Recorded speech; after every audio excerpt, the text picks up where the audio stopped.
These are man-made borders. I don't care. I care about people, Sadly, period. that's just I know, the way I know, we I know, live. Like, I that's know. there's a million Venezuelans that are in Colombia. Yes, you care so much about American people. Congratulations. I'm not like that. I'm sorry. I do think about my community back home. You assimilate to Americanness, Well, and you that keep is saying good. back home, but this should be home now. You should want to This make should be America home. great.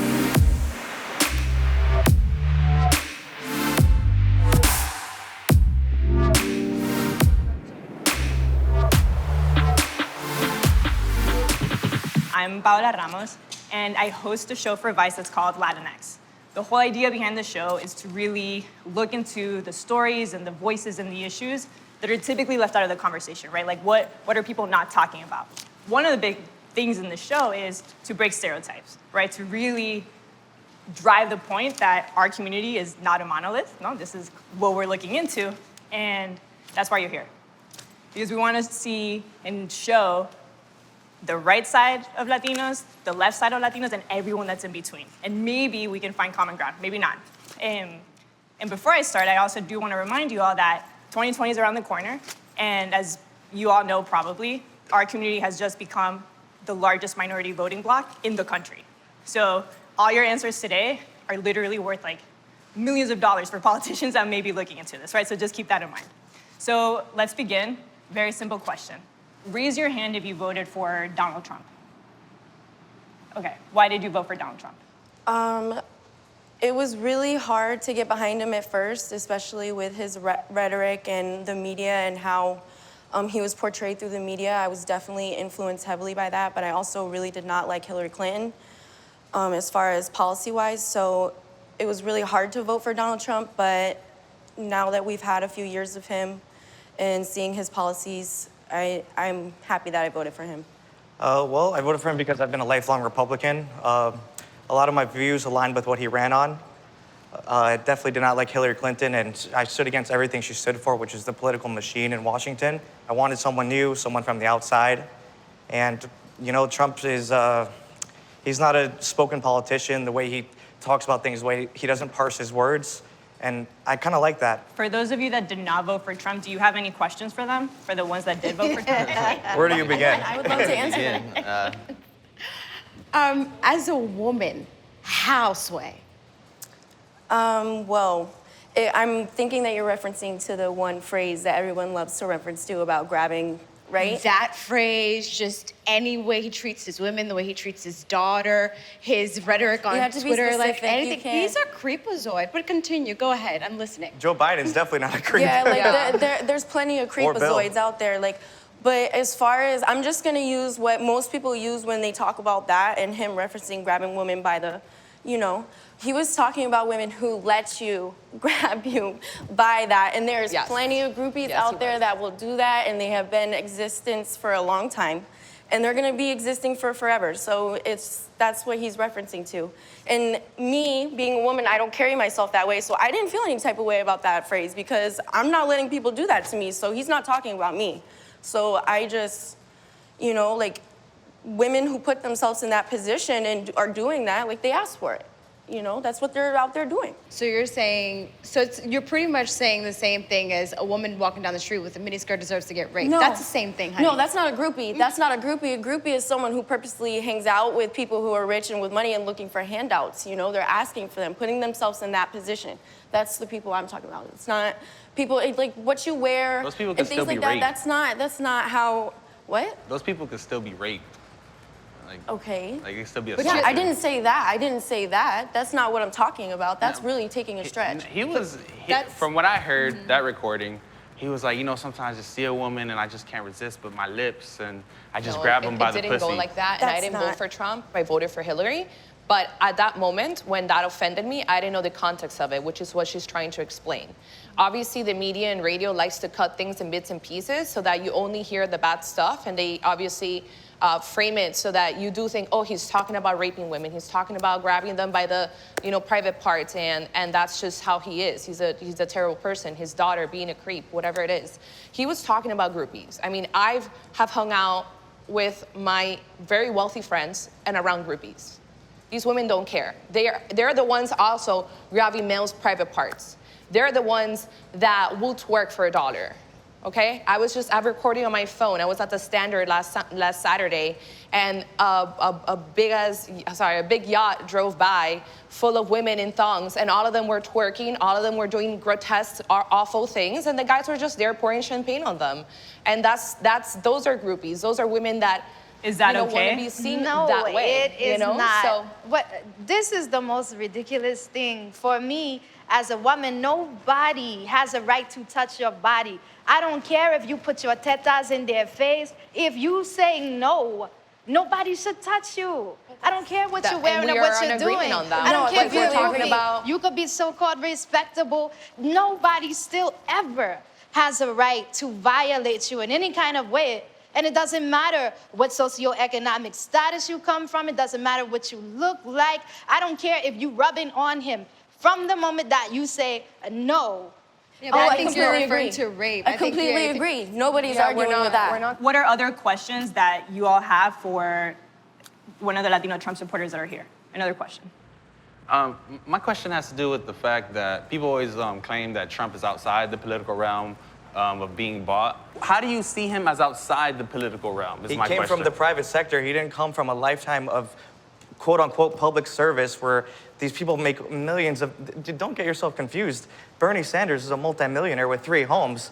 Anyway, all I'm saying is that, yes, I see what you're saying, that they're all wealthy people, but at least he came from the private sector. At least he, worked himself for that money. And yes, I know you're going to say, well, he took $1 million loan from his dad. Still worked for something. Whereas that you million have to career billions. politicians. Bernie Sanders has never held a job in his whole life, not one. Yet he's worth millions of dollars on a salary of $180,000 a year. Can you do the math for me So on that? let's Because I twist can't. it around now. For those of you that did vote for Donald Trump, what is the biggest misconception that liberals have about you for being Latino Trump supporters? What's the biggest misconception?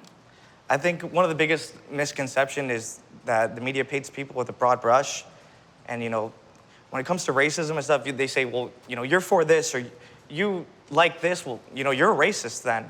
And so you paint everyone as a racist when do you know what kind of friends I have? Do you know who my family's from? Do you know who I hang around with? Do you know what I stand for? Do you even know me? You can't just automatically paint everyone who's a Trump supporter as a racist because honestly, that dilutes from real racism. right. What is real racism? Real racism is right off the bat assuming things about a certain race or religion right off the bat. If I'm gonna say something real quick. In the United States, when we talk about what we deem as politics, we tend to conceptualize it as Democrats, Republicans. It's a binary. So binaries can be very dangerous. So we have white, black, man, women, gay, straight. Someone in the binary, a group, will be privileged. Men, straight, so black, white. We live in this patriarchal, heteronormative world that is systemically racist. Racism manifests in many very different ways. And that is important for us to understand. Maybe because you're manifesting it because that's hold all on. you think about. So real quick, the if you don't binary, think about anything that racism- falls outside of the binary then becomes an other. So what I'm seeing in this argument is that we'll say, well, Donald Trump this, well, Joe Biden did this too, right? These are politicians. We're speaking in binaries, which is why I'm an independent. I lean more towards the left.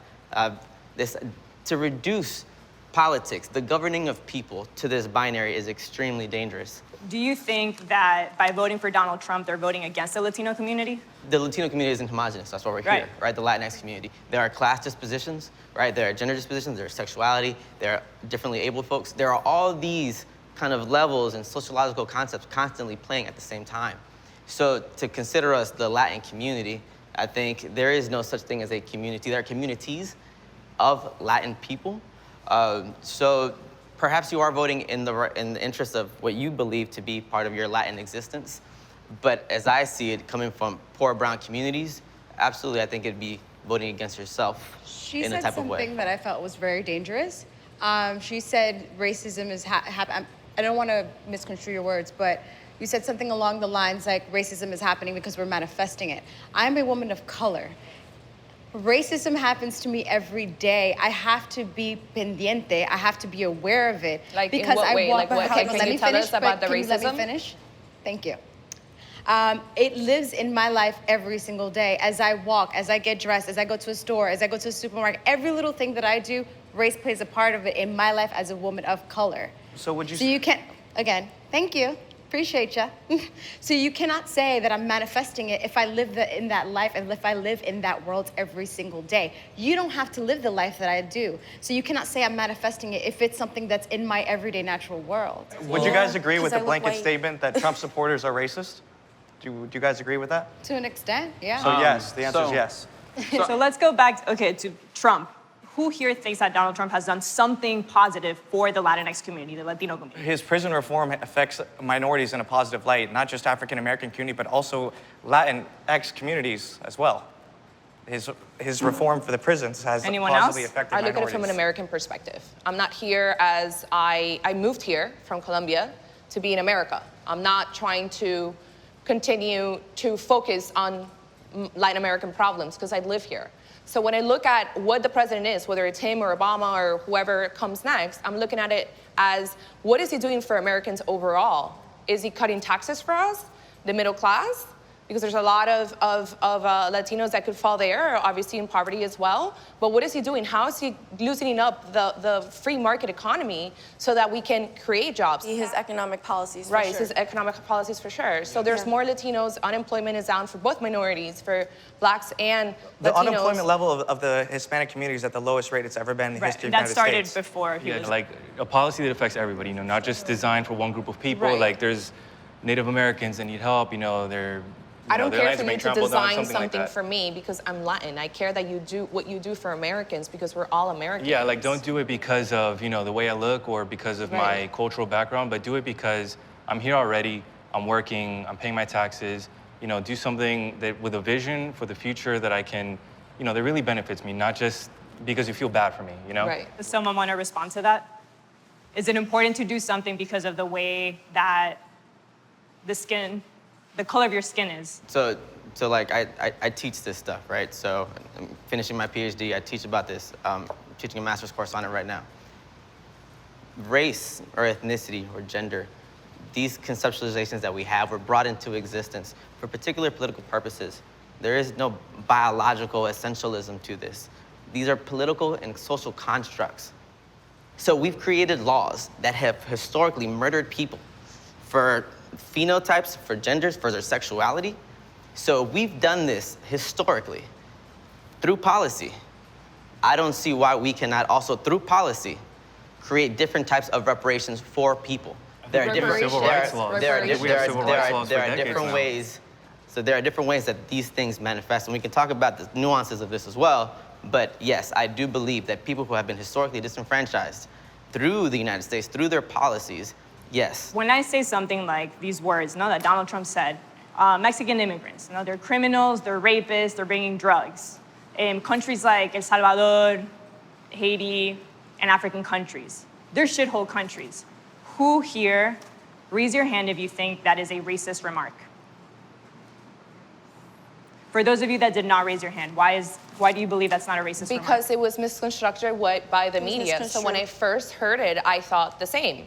And I was like, this is terrible that he's saying this about all Mexicans. But when you actually hear the entire tape of it, it's like, okay, here comes CNN and the mainstream media cutting off bits and pieces. And he's talking about the terrible criminals, the MS-13 gangs, the people that are rapists, the people that are criminals, the people that are killers, the cartel members that are coming through the border. Is that I actually did listen to the whole thing, and he doesn't just stop at Mexico. He says Mexicans, and then Central South Americans, and then Middle Eastern countries. He doesn't even just go far as just Mexicans. And what is he talking about that? He's not talking about the white Cuban. He's talking about the white Latino. He's talking about the brown Central South American. This is my biggest problem with these conversations, because Latino in itself is not a race in this country. The people who are getting deported are brown. Some of them don't even speak Spanish. They speak Nahua, they speak Cachiquel, they speak Quiche.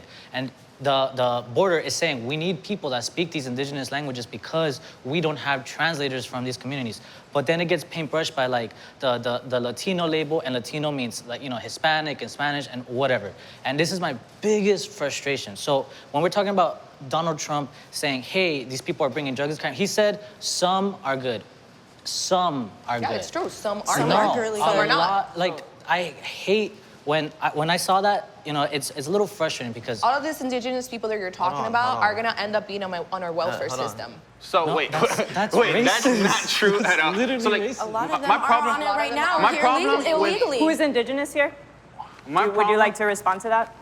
Yes. Okay. So that is on us. Number one, we don't get welfare. We are undocumented. We cannot. We have to have a social security to get welfare. Well, that's not But they- entirely but they accurate. find Welfare is loopholes not like having welfare is not children, solely et based on a check cetera. from the government. Can y'all let him finish, please? So please. So again, people ignore. For example, the biggest attention center here is in Homestead, in the country, or the second biggest, and people are not talking about it. We're supposed to all be Latinos, and oh no, like we're all the same race, we're all the same raza, whatever. No, the reality is that Latinos are not one monolithic culture. They're not one monolithic group. There's We black know that. Latinos, there's white Latinos, there's native Latinos. And growing up here in Miami, did not start after Donald Trump. This was before Donald Trump. My family has been called Indios. They have been called Tierra Flecha. My Rajada. boyfriend's. Yeah, my boyfriend's family called my family dirty Indians, and this has been going on before Donald Trump. Donald Trump is just a fucking random figurehead in this whole thing. We talk about policies, we talk about immigration, but like sometimes I feel like we don't even know how to refer to each other or address each other. We don't even know what the color of our skin means. So how do each of you identify racially? I identify as a Latin American. Would you say you're white, brown, But like when you're... I would say I'm white, yes. Black, white. Black woman. White, I guess, right? Are you talking about, sorry, When you're Yeah, when you're if saying, you like- check a box. Like physical, like physical? like Yeah. cellular, but like not ethnically. Yeah, I would say I'm white. I mean, based on my skin color, but usually I will put like, if there's a box for Hispanic, I'll put that. Yeah. Just white. This idea of checking a box can mean a lot of things. So that's what she's asking us. But it's No, just- she, I'm no, saying she, how she do you asked how we identify? identify, right? So my family is from Nicaragua, right? If that's what you want to know, ethnically, Nicaraguan, American, I was born here, right? But my politics are very brown, black. I come from Indian people, period. In the box, I typically put other. I'm native. I'm Pijao to be specific, and that's how I identify.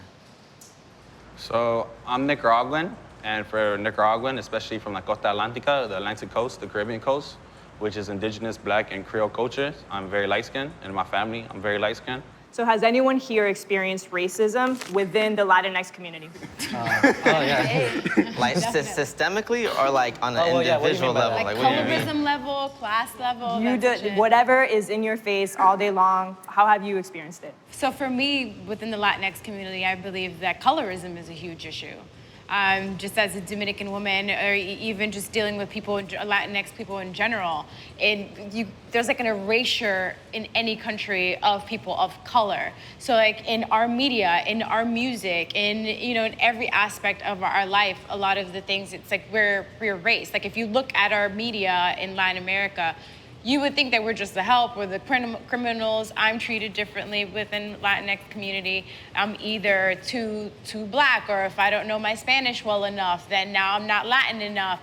Or I get people speak Spanish around me, assuming that I don't speak the Spanish, or it's, oh, you're black, or you're Latina, I didn't know. So it's like little things like that. It's just a huge issue of colorism that I feel is a major issue within the Latinx community. Who else? People, I'm light-skinned, so I benefit from some of that light-skin privilege, and I'll talk about that, but I have been called dirty Mexican, I've been called dirty Brazilian. At my job, I used to work at a pet store, and this lady came to me, and I couldn't return one of her collars, and she called me a dirty Mexican, she called me a dirty Brazilian. And again, my family's been here for before 1492. We've been here for millions of years. And ironically, this lady who is European is gonna be calling me a foreigner, a dirty Mexican, dirty Brazilian, etc. So race changes a lot for me. People assume I'm Middle Eastern, people assume a lot of things. Within my family, people, we come from a multi-hue family. So my grandma, she's very dark-skinned, and people call her, una India, and unfortunately, this is the reality. And in Homestead, ICE raids happen a lot, and it's predominantly affecting the Maya community there that no one knows about. In Homestead, there's a huge Maya population, and no one talks about them because they're indigenous, they're just, they're just there. And it's so focused on the white Latino Miami experience as opposed to indigenous communities here in South Florida, as well as in the United States, as well as in Central South America. Raise your hand if you are for the wall.